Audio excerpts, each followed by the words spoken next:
Awesome. Well, thank you guys so much for joining us. My name is Felipe Avila. I'm Communications Director for Pro-Life Global, and I'm joined today by Bethany Janzen, President of Pro-Life Global. And we are here to talk about the FACE Act, what it means, and why it's relevant today in the pro-life movement. So, without further ado, Bethany, can you tell us, why we're here and why the FACE Act even matters? Thanks so much, Felipe. I am really excited to get to share with everyone.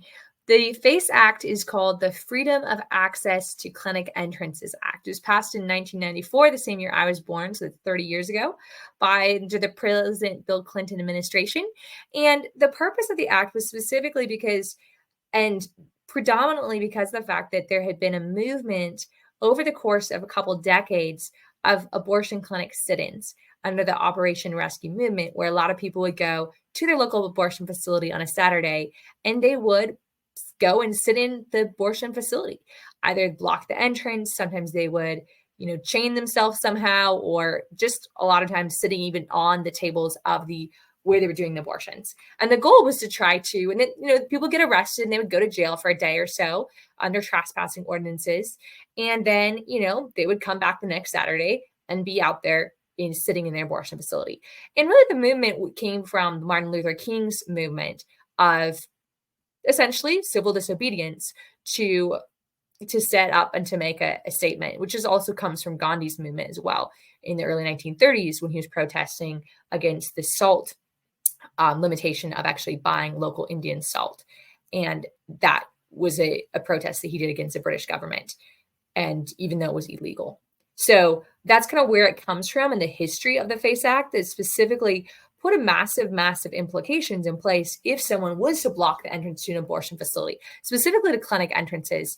But those clinics also included then pregnancy help centers and actually supposedly churches, even though we see that no one's actually been investigated or charged under the FACE Act for somehow trying to block a church or vandalizing a church, despite the fact that there has been 400 instances of vandalization of churches happening since the leak of the Dobbs decision.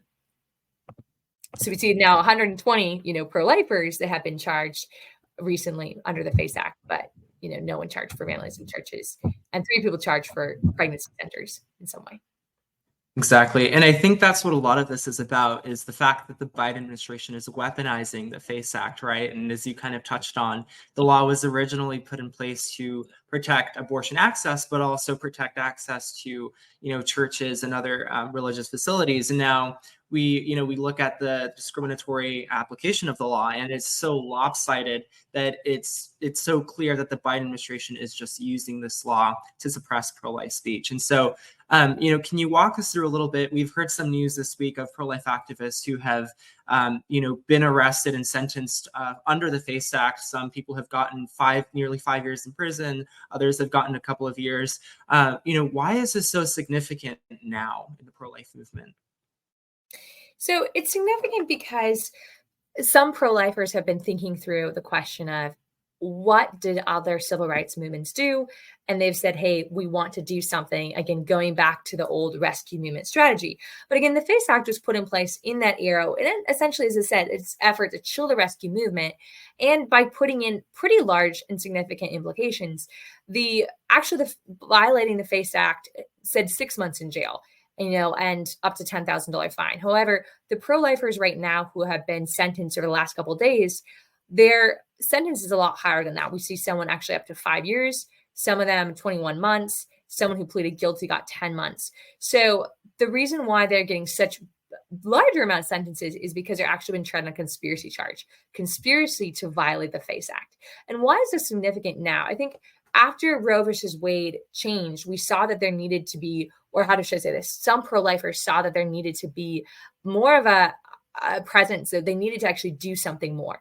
And some felt very strongly convicted to actually do civil disobedience, right? And to go into a pregnancy center, not a pregnancy center, but an abortion facility to try to talk the women in there. Some of the people that are being charged were blocking the entrance. Some of them were just standing in the hallway. One of them was just videotaping what happened. But because of the fact that he knew what was going on, that's why he's being charged with this conspiracy. And as you mentioned, the Biden administration is at a critical point where they're not wanting pro-lifers to get away with, breaking federal law and having anything to do with entering into abortion facilities. And that's why they are putting them in jail for extended periods of time. And I guess that this is a disparity compared to the pro-life, compared to people who've been hurting pregnancy help centers. For example, in my home state of Oregon, there was one that was actually arson. Someone threw a bomb inside the window, and one of the whole rooms lit fire. And so when you see damage being done like that to pregnancy help centers, and then you see that someone walked into an abortion facility and is getting 2 years in jail, there's pretty significant disparities in justice being done here. Couldn't agree anymore. And again, I think it's so unfortunate and really heartbreaking that a lot of these pro-life activists who, again, they're out there to save lives, that they're being, punished. And we see a lot of abortion activists who are vandalizing churches, who are vandalizing pregnancy resource centers, that are just walking scot-free. And so, again, it's a clear disparity that we're seeing here. So my next question for you, Bethany, would be, what is Pro-Life Global looking for specifically in terms of the FACE Act, and what are we calling on Congress to do? So we want Congress to actually repeal the FACE Act. And the reason for that is because not only is it being used despairingly, but it's actually really cruel and unjust punishment. As I said, for someone walking into a facility, it's walking into a facility and really seeking to save lives. And I think that's really the critical issue here of whether or not we believe this was the right tactic, whether we believe that civil disobedience should be used in this situation or not. The issue at hand is whether human beings matter. And that's the big thing for Pro-Life Global. Human beings matter. And so we want to protect them. And therefore, we want the FACE Act to be repealed, because we want to be able to have, we're saying, okay, sure, if you commit trespass, you should have a trespassing violation, right? But these massive amounts of years in jail for simply walking into an abortion facility does not really a just punishment for the crime that was committed. Exactly. And as you touched on, I mean, we look at, past civil rights movements, and, we hail a lot of these people heroes because they challenge the status quo. And I think that's what this is about. And so, my next question then would be, FACE Act aside, we have just seen so much discrimination and targeting against pro-life individuals. Do you foresee this trend continuing under the Biden administration? And, what can everyday pro-lifers do to push back against this unjust discrimination? This trend continuing is a very great question. It takes courage to stand up and to speak against the status quo. And that's really what we challenge every day, people all around the world to do, is to stand up and to speak out and to do the hard things. We do not advocate for civil disobedience. We have never recommended any of our leaders do that. But what we do recommend they do is have difficult conversations. And really, that's what the people who did walk in the abortion facility that day were seeking to do. They were seeking to have difficult conversations with those moms in pregnancy crisis that were considering abortion. And that's what our leaders all around the world are doing. And, I was speaking today with leaders from India, from Nigeria, who were sharing about how they had worked to save lives in their countries, how they're working with government officials, how they're actually making an impact. And that's what we really seek to call the world to do, is to rise up, to step out of your fear and to step out of your comfort zone, to do the hard thing, to be a lifesaver. And it might be hard. You might face opposition, but it's totally worth it, because if you save one life, then one person is going to be alive today because of your work and because of your courage. And if we all step out, if we all rise up as a global community to help every single person in pregnancy crisis, to spread the good news of hope that they don't have to get an abortion, then abortion is going to be a thing of the past.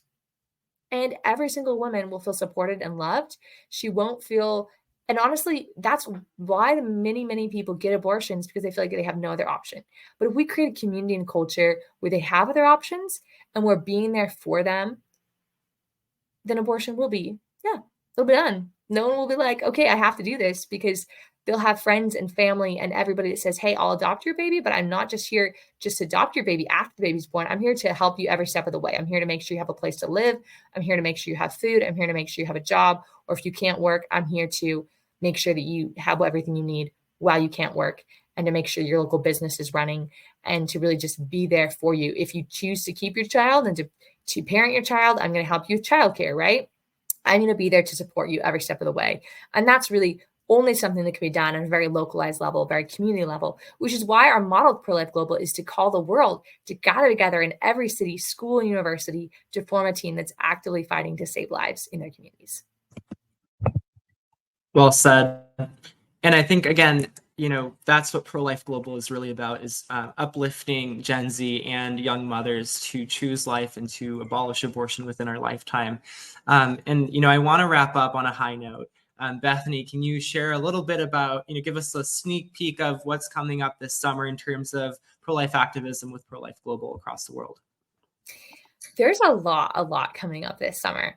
Well, just to mention a few things, we have leaders that are going to be going to several Latin American countries as well as African countries and hosting specific workshops in countries where there are no pro-life university teams, countries like Peru and Bolivia and Brazil, and helping them to launch teams in their countries. Also in Malawi, Zambia, Ethiopia, and even Nigeria.